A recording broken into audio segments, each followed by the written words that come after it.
بنورنا الدنيا وننشر في الفضاء أملا ونعلي عزم همتنا فمن طلب العلا وصل. علم القرآن خلق الإنسان علمه البيان.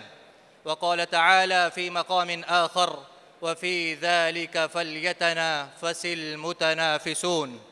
وقال رسول الله صلی اللہ علیہ وسلم إن من البيان لسحرا أو كما قال عليه الصلاة والتسلیم.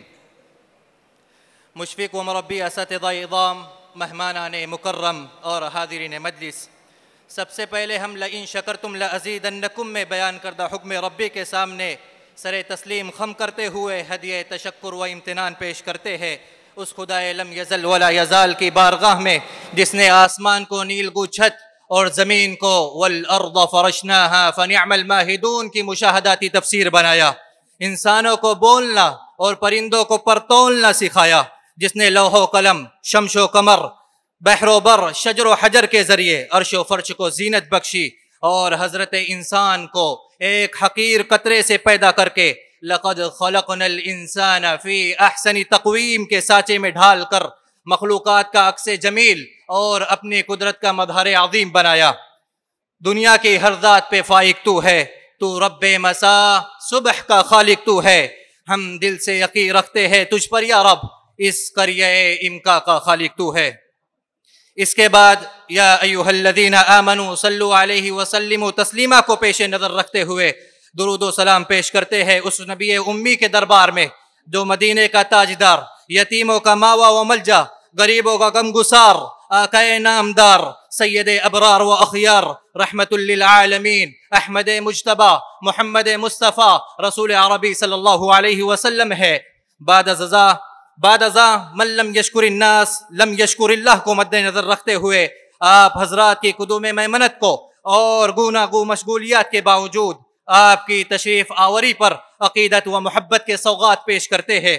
نیز ہم اراکین بزم آپ حضرات کا قلب و جگر کی عمیق گہرائیوں سے استقبال کرتے ہیں، اہلاً و سہلاً و مرحباً بکم کہتے ہیں اور آپ کی ذرہ نوازی و کرم گستری کو سلام پیش کرتے ہیں۔ یہی وجہ ہے کہ موجے گل، موجے صبا، موجے سحر لگتی ہے، سر سے پاؤں تک وہ عالم ہے کہ نظر لگتی ہے، لمحے لمحے میں بسی ہے تیرے آمد کی مہک، آج کی محفل تو خوشیوں کا سفر لگتی ہے۔ سامعین مکرم، قبل اس کے کہ ہم اپنے اس پروگرام کا آغاز کریں، ضروری ہے کہ ہمارے اس پروگرام کے لیے صدارت کا انتخاب کر لیا جاوے۔ اصول مسلم ہے کہ ہر باوقار شے کے لیے باکمال شخصیت، عظیم المرتبت انسان اور قائد کا ہونا ضروری ہے۔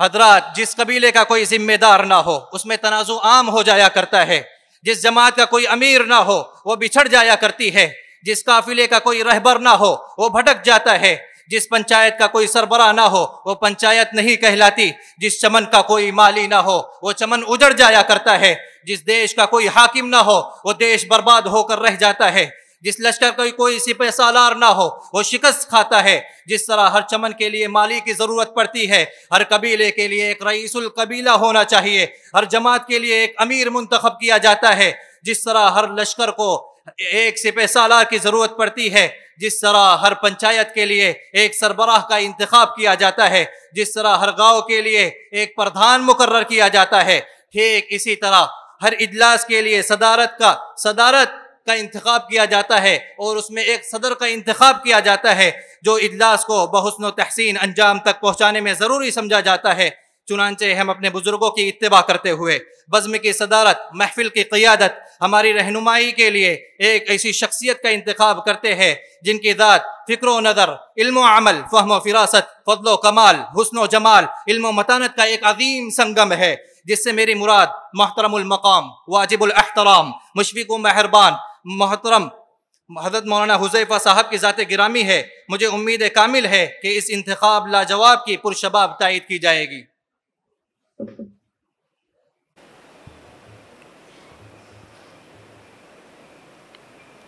جزاک اللہ خیرا و احسن الجزا۔ سامعین باتمکین، اب ہم صدر محترم کی اجازت سے باضابطہ اپنی اس محفل کا آغاز کرتے ہیں۔ ہم چاہتے ہیں کہ ایک ایسی شمع فروزہ ہو جس کے سامنے دودھ میں نہائی ہوئی چاندنی شرمانے لگے، ایک ایسی محفل سجائیں کہ تمناؤں کے گلاب کھلنے لگیں، دلوں کی کلیاں سرسبز و شاداب ہو جائیں۔ یعنی اس مقدس قرآن عظیم کی تلاوت باسعادت سے ہم اپنی اس محفل کا آغاز کرتے ہیں، جس نے صرف 23 برس کی قلیل مدت میں وہ انقلاب برپا کیا کہ بڑے سے بڑے فصاح و بلغاء، ادباء و شعراء حیران و ششدر رہ گئے، جس کی آیتوں کو سن کر پتھر دل موم ہو گئے اور پتھریلی آنکھیں بے اختیار اشک باری کرنے پر مجبور ہو گئیں۔ اسی مقدس کلام قرآن عظیم کی تلاوت باسعادت کے لیے میری نظر انتخاب ساحر اللسان، قاری خوش الحان جناب محمد عامر شیرپوری درجہ عربی ہفتم پر جا کر رک جاتی ہے۔ ہم موصوف کو تلاوت قرآن کریم کے لیے شعر کے ساتھ دعوت دیتے ہیں۔ سناؤ نغمہ قرآن کہ ہم بیدار ہو جائیں، سناؤ نغمہ قرآن کہ ہم بیدار ہو جائیں، اندھیروں سے نکل کر صاحب قرآن ہو جائیں۔ اعوذ باللہ من الشیطان الرجیم، بسم اللہ الرحمن الرحیم۔ وقال إني ذاهب إلى ربي سيهدين، رب هب لي من الصالحين، فبشرناه بغلام حليم، فلما بلغ معه السعي قال يا بني إني أرى في المنام، قال يا بني إني أرى في المنام أني أذبحك فانظر ماذا ترى، قال يا أبت افعل ما تؤمر، ستجدني إن شاء الله من الصابرين۔ فلما أسلما وتله للجبين وناديناه يا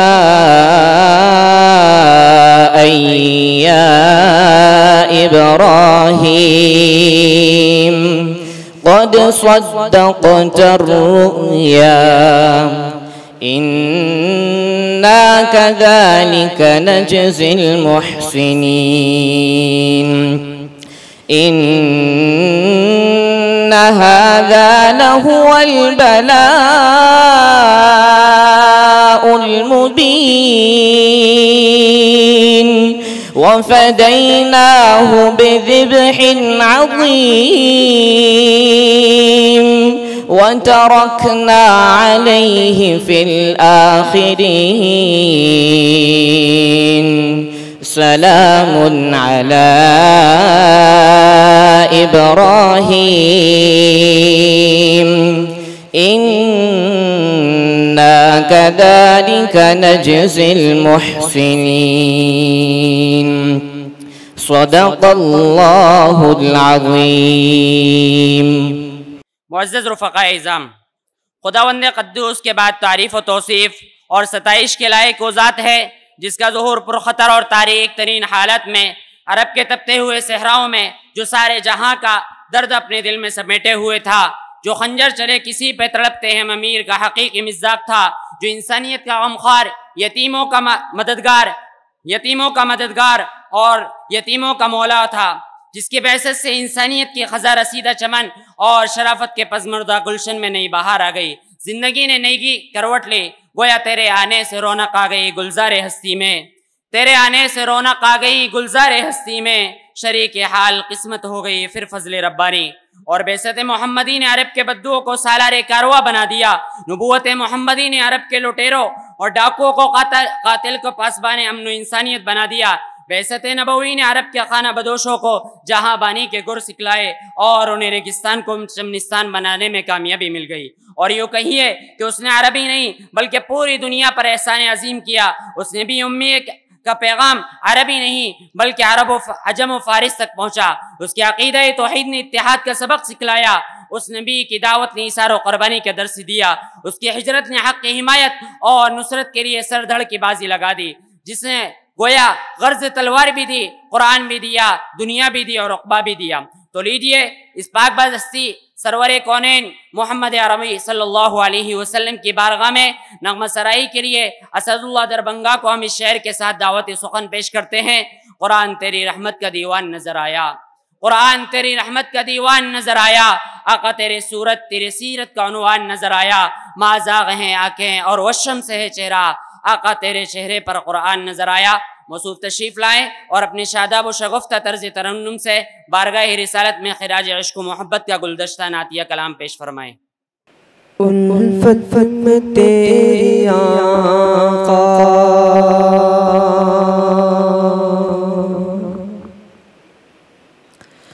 الفت میں تیری آقا، الفت میں تیری آقا، مجنون کہا گیا ہوں، الفت میں تیری آقا، مجنون کہا گیا ہوں، الفت میں تیری آقا، مجنون کہا گیا ہوں، میں تیرا نام لے کر، میں تیرا نام لے کر عالم پہ چھا گیا ہوں، میں تیرا نام لے کر۔ جب سے ملی غلامی، جب سے ملی غلامی، جب سے ملی غلامی،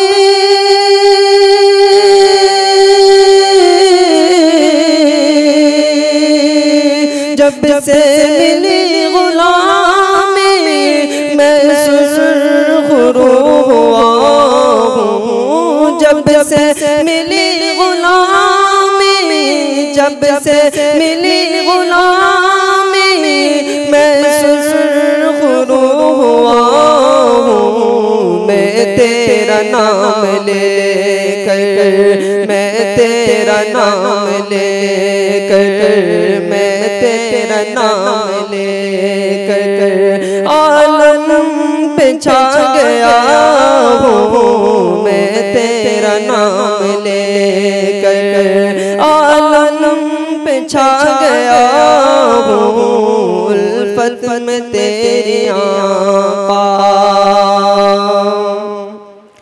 مدت سے سہ رہا تھا، مدت سے سہ رہا تھا، مدت سے سہ رہا تھا،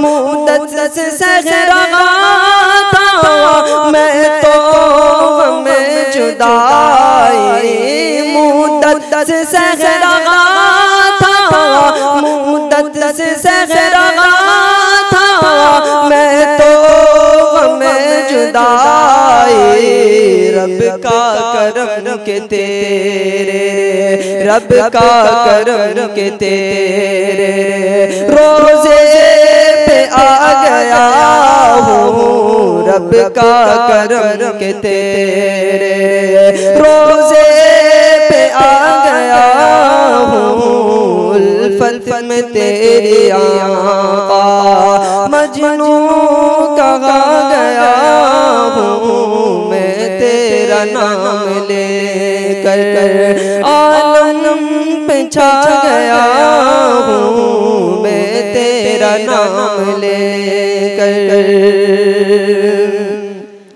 میں دل کو رکھ کے آقا، میں دل کو رکھ کے آقا، میں دل کو رکھ کے آقا،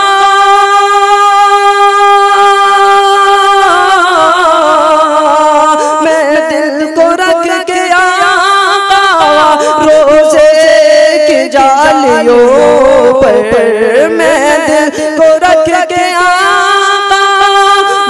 دل کو رکھ کے آقا روزے کی جالیوں پر تیری عنایتوں کا تیری عنایتوں کا قرضہ چکا گیا ہوں تیری عنایتوں کا قرضہ چکا گیا ہوں الفت میں تیری آقا مجنون کہا گیا ہوں میں تیرا نام لے کر عالم میں چھا گیا ہوں میں تیرا نام لے کر مجھ کو رہے وفا میں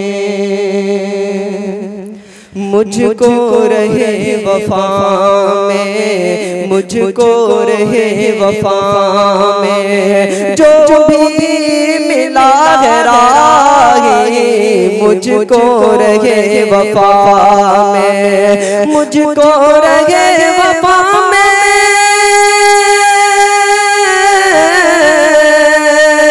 مجھ کو رہے وفا میں جو بھی ملا ہے راہی مجھ کو رہے وفا میں جو بھی ملا ہے راہی دیوانگی کا اس کو دیوانگی کا اس کو رستہ بتا گیا ہوں دیوانگی کا اس کو رستہ بتا گیا ہوں الفت میں تیری آقا الفت میں تیری آقا مجنون کہا گیا ہوں دیوانہ تیرے در کا دیوانہ تیرے در کا کہتا سنا گیا ہوں الفت میں تیری آقا مجنون کہا گیا ہوں دیوانہ تیرے در کا کہتا سنا گیا ہوں دیوانہ تیرے در کا سلام وہ اپنا انعام وصول فرمائیں۔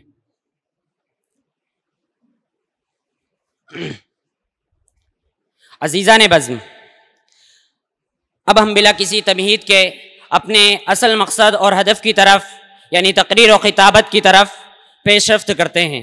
چونکہ آج کا یہ ہمارا اجلاس سیرت ابراہیمی کے نام سے منعقد کیا جا رہا ہے، جو کہ ہماری چاروں لجنات لجنہ النادی العربی اور انجمن اصلاح الکلام اور تقریر مراٹھی اور اسی طریقے سے انگریزی تقاریر پر مشتمل ہے۔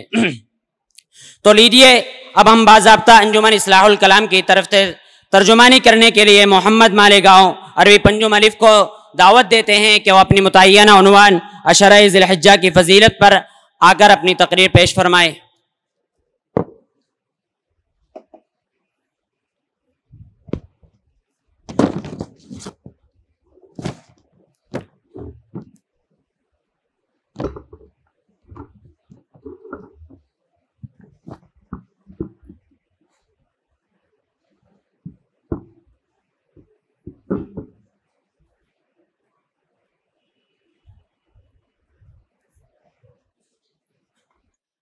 نحمده ونصلي على رسوله الكريم أما بعد فأعوذ بالله من الشيطان الرجيم بسم الله الرحمن الرحيم قل إن صلاتي ونسكي ومحياي ومماتي لله رب العالمين لا شريك له وبذلك أمرت وأنا أول المسلمين صدق الله العظيم۔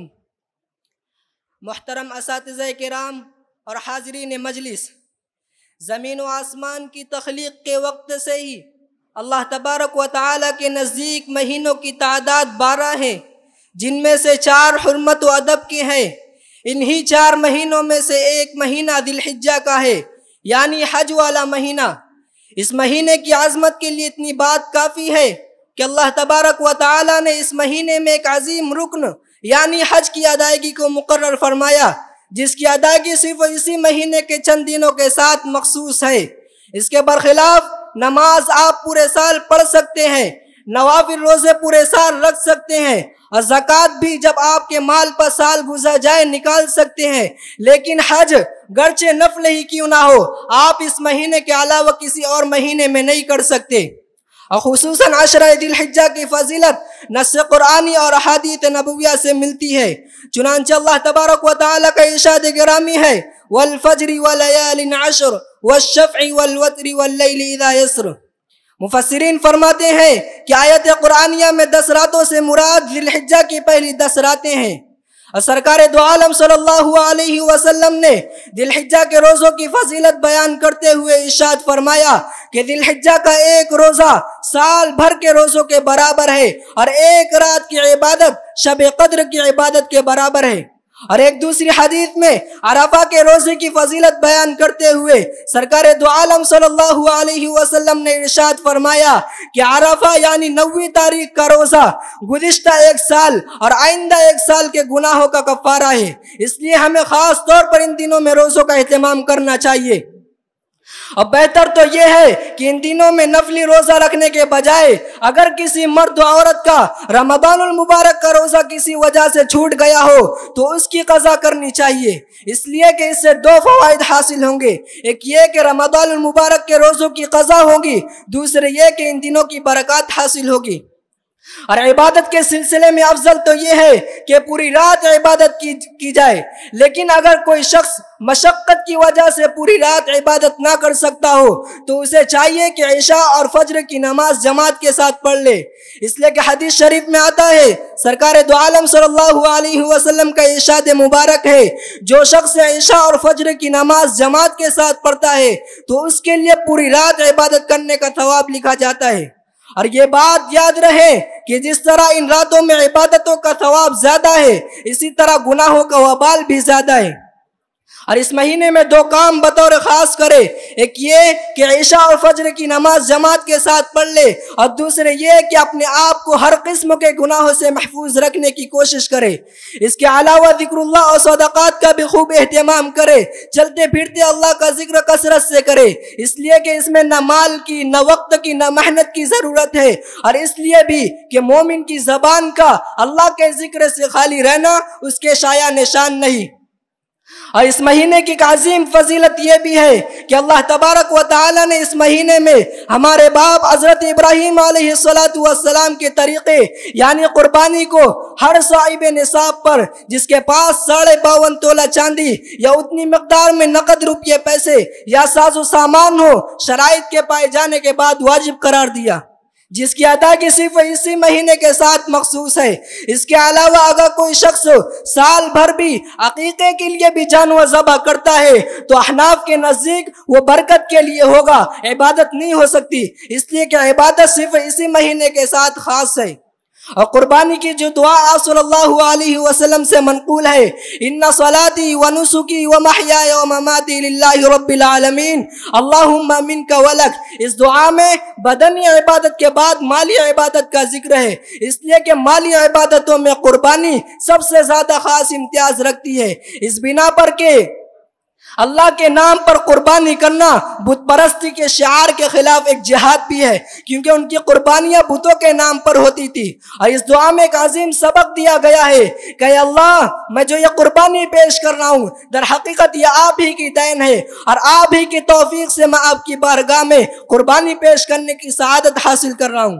مطلب یہ ہے کہ جو بھی عبادت ہو، خواہ بدنی عبادت ہو یا مالی عبادت ہو، اس سے مقصود اللہ کی رضا جوئی ہونی چاہیے۔ اگر اس سے مقصود بندوں کو دکھانا، نام و نمود اور شہرت ہوگا تو اس کی کوئی قدر و قیمت نہیں ہوگی، اس لیے کہ اعمال میں جان اسی وقت پیدا ہوتی ہے جبکہ اعمال میں اخلاص ہو، بغیر اخلاص کے کیے ہوئے اعمال میں جان پیدا نہیں ہوتی۔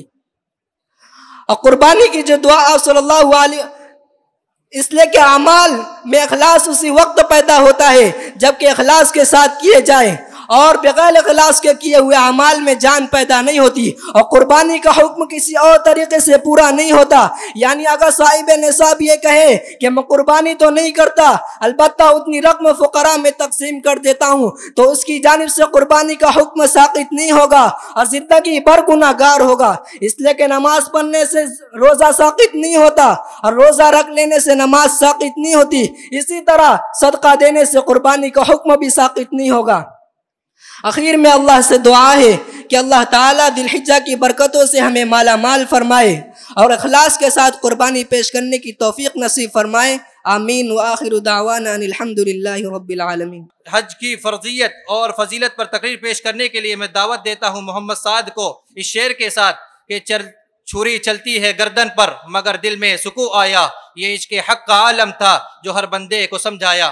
نحمده ونصلي على رسوله الكريم، أما بعد، أعوذ بالله من الشيطان الرجيم، بسم الله الرحمن الرحيم، ولله على الناس حج البيت من استطاع إليه سبيلا، وقال النبي صلى الله عليه وسلم الحج مبرور ليس له جزاء إلا الجنة، صدق الله العظيم وصدق رسوله النبي الكريم۔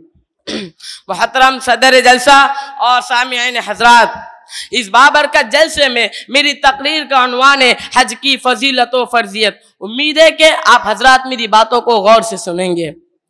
میرے دینی بھائیوں، اسلام کا 5واں رکن حج ہے۔ حج کی فضیلت و فرضیت بیان کرنے سے پہلے میں آپ حضرات کے سامنے بیت اللہ شریف یعنی خانہ کعبہ کے بارے میں کچھ باتیں بتلانا چاہتا ہوں۔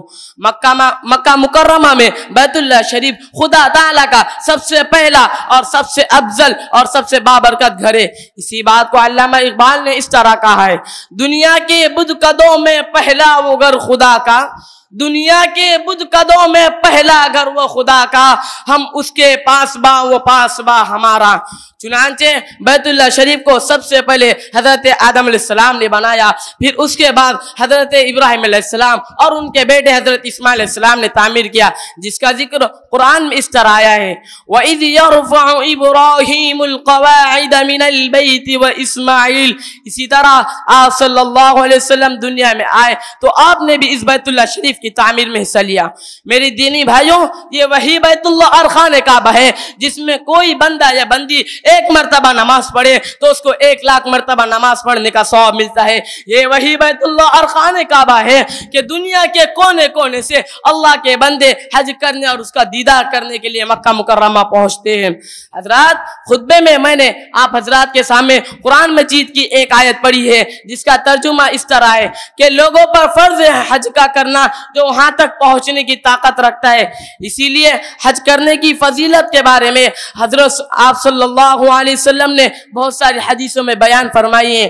ایک حدیث میں فرمایا ہے کہ کوئی بندہ یا بندی بیت اللہ شریف کا حج کرے اور حج کے درمیان کوئی گناہ کا کام نہ کرے تو وہ بندہ یا بندی گناہوں سے اس طرح پاک ہو جاتا ہے جیسے آج ہی وہ اپنے ماں کے گود سے پیدا ہوا ہو۔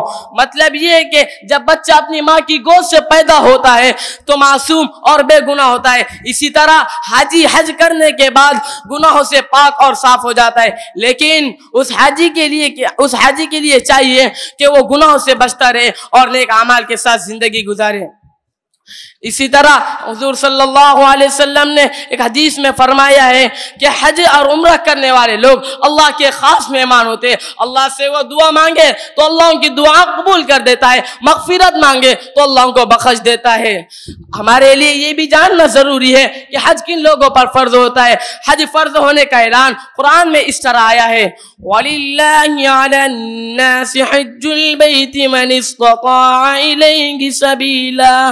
کہ اللہ کے واسطے لوگوں پر فرض ہے حج کا کرنا جو وہاں تک پہنچنے کی طاقت اور حیثیت رکھتا ہو۔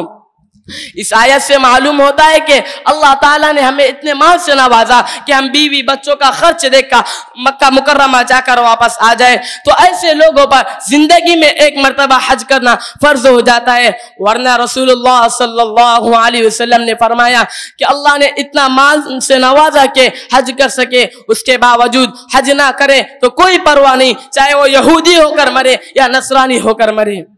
میرے دینی بھائیوں، اللہ نے ہمیں اتنے مال سے نوازا اور ہمارے دلوں میں ایمان اور اسلام کی قدر ہے اور اللہ اور اس کے رسول سے محبت ہے، تو حج جیسی دولت سے محروم نہیں رہنا چاہیے۔ میں اپنی ایک شعر کہہ کر اپنی تقریر کو ختم کرنا چاہتا ہوں۔ بندو صاحب و محتاج و غنی ایک ہوئے، بندو صاحب و محتاج و غنی ایک ہوئے، تیرے دربار میں پہنچے تو سبھی ایک ہوئے، وما علینا الا البلاغ المبین۔ انگریزی انجمن کی طرف سے ترجمانی کرنے کے لیے محمد اویس کشمیر کو دعوت دیتا ہوں کہ وہ آئیں اور اپنی تقریر پیش فرمائیں۔ نحمده ونصلي على رسوله الكريم اما بعد فاعوذ بالله من الشيطان الرجيم بسم الله الرحمن الرحيم۔ Respected President, honored teachers and my dear friends, Assalamu alaikum wa rahmatullahi wa barakatuh. Today I want to speak a very special day in Islam. Today I want to speak a few words about a very special day in Islam, Eid al-Adha. Eid al-Adha is the second major festival of Muslims. It is celebrated on the 10th day of Dhul Hijjah, the last month of the Islamic calendar. This festival reminds us of the great sacrifice of Prophet Ibrahim, peace be upon him, and his beloved Prophet Ismail, peace be upon him. Great sacrifice of Prophet, peace be upon him, and his beloved Prophet Ismail, peace be upon him. Prophet Ibrahim alayhi salam saw a dream where he was sacrificing his son for the sake of Allah. As the dreams of prophets are true, he accepted it as Allah's command. When he took his son for sacrifice, Allah subhanahu wa ta'ala sent angel Jibreel alayhi salam with a ram sacrifice to instead. This showed Prophet Ibrahim's complete obedience and love for Allah. The purpose of Eid al-Adha is not just to sacrifice an animal, but to sacrifice our desires and submit fully to Allah's will. The purpose of Eid al-Adha is not just to sacrifice an animal, but to sacrifice our desires and submit fully to Allah's will. The purpose of Eid al-Adha is not just to sacrifice an animal, but to sacrifice our desires and submit fully to Allah's will. Those who can afford it offer qurbani. The meat is divided into 3 parts, 1 part for the family, 1 part for relatives, 1 part for the poor. The Prophet Muhammad sallallahu alaihi wasallam said, the best deed on Eid al-Adha is the sacrifice. Ibn Majah. We should also recite Takbir al-Tashriq after every fard salah during these days. Allahu Akbar, la ilaha illallah, wallahu akbar, walillahil hamd. May Allah accept our sacrifices and make us obedient like Prophet Ibrahim, peace be upon him. آمین جزاکم اللہ۔ حاضرین اور سامعین، ہم مسلمانوں کے 2 اسلامی تہوار ہے، ایک عید الفطر جو رمضان المبارک کے روزوں کی تکمیل کے انعام میں ہمیں دی گئی، اور دوسرا تہوار عید قربہ ہے جس کی ادائیگی حج بیت اللہ کی عبادت پائے تکمیل کو پہنچنے پر تمام مسلمانان عالم 10 ذی الحجہ کو ادا کرتے ہیں۔ عید قربہ اور قربانی دراصل سیدنا ابراہیم علیہ السلام کی یادگار ہے، لہٰذا عید قربہ پر تقریر پیش کرنے کے لیے میں دعوت دیتا ہوں محمد بلال جموئی کو اس شعر کے ساتھ کہ حسن کردار سے نور مجسم ہو جا، کہ حسن کردار سے نور مجسم ہو جا، کہ ابلیس بھی تجھے دیکھے تو مسلمان ہو جائے۔ محمد بلال جموئی۔ الحمدللہ وحدہ والصلاة والسلام علی من لا نبی بعدہ، اما بعد فاعوذ باللہ من الشیطان الرجیم، بسم اللہ الرحمن الرحیم۔ فلما بلغ معه السعي قال يا بني إني أرى في المنام أني أذبحك فانظر ماذا ترى قال يا أبت افعل ما تؤمر ستجدني إن شاء الله من الصابرين صدق اللہ العظیم۔ براہیمی نظر پیدا بڑی مشکل سے ہوتی ہے، براہیمی نظر پیدا بڑی مشکل سے ہوتی ہے، ہوس چھپ چھپ کے سینے میں بنا لیتی ہے تصویریں۔ معزز اساتذہ کرام اور عزیز ساتھیوں، آج کی اس محفل میں مجھے جس تاریخ ساز اور عبرتناک موضوع پر لب کشائی کرنی ہے وہ تاریخ انسانی کا وہ حیرتناک اور انوکھا واقعہ ہے کہ اگر قرآن کے مقدس صفحات پر درج نہ ہوتا تو اس کی صداقت اور حقانیت پر یقین کرنا مشکل ہو جاتا۔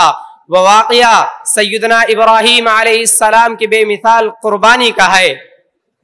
جب سے عالم کون و مکان کو سجایا گیا اور حضرت انسان کو اس میں بسایا گیا، تب سے اس گلستان رنگ و بو میں تسلیم و رضا کے بے شمار واقعات رونما ہوئے ہوں گے۔ دوستی و محبت کی انگنت داستانیں ظہور پذیر ہوئی ہوگی۔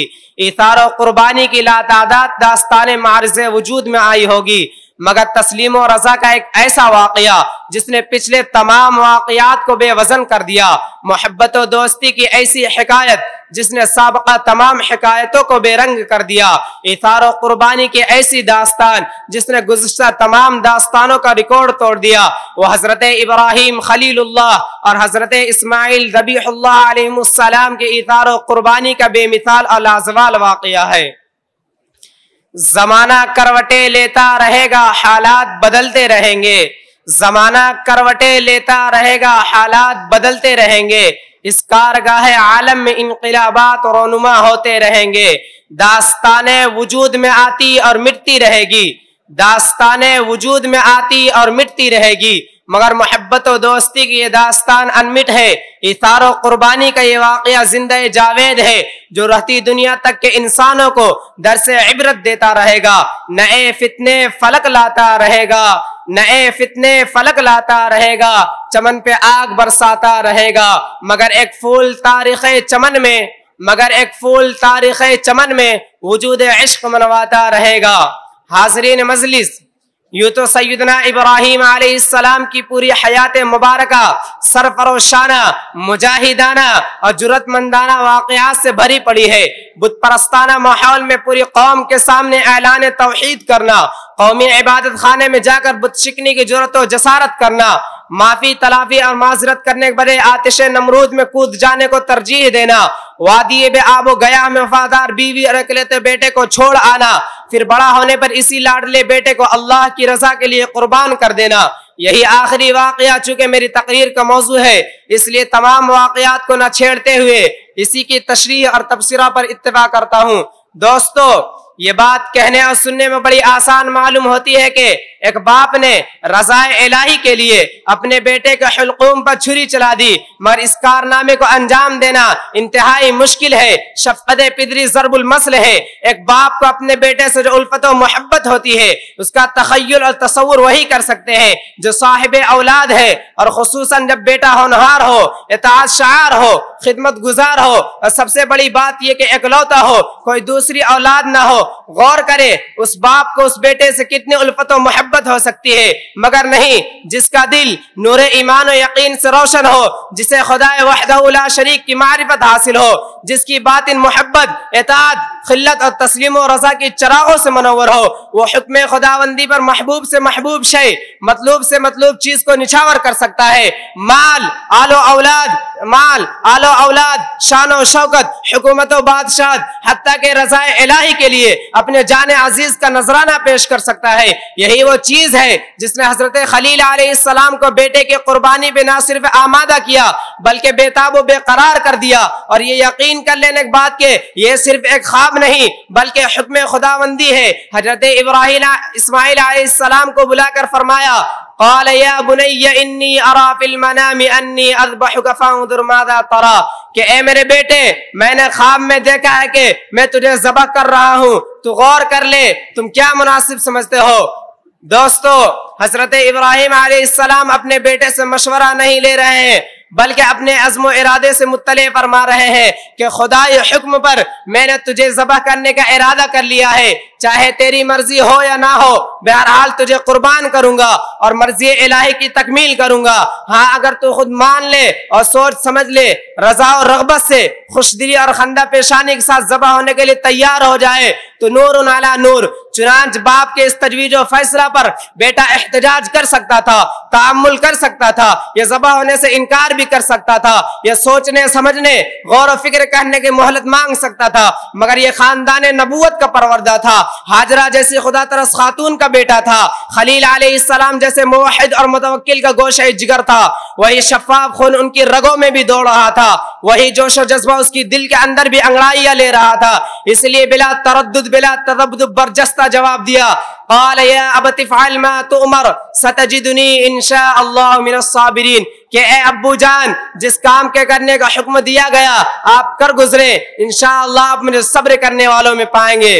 حاضرین مجلس, عید قربانی دراصل سیدنا ابراہیم علیہ السلام کی اسی قربانی کی یادگار ہے جسے ہم ہر سال شوق و ذوق, مسرت و شادمانی اور تذکر و احتشام سے منانے کا اہتمام و التزام کرتے ہیں.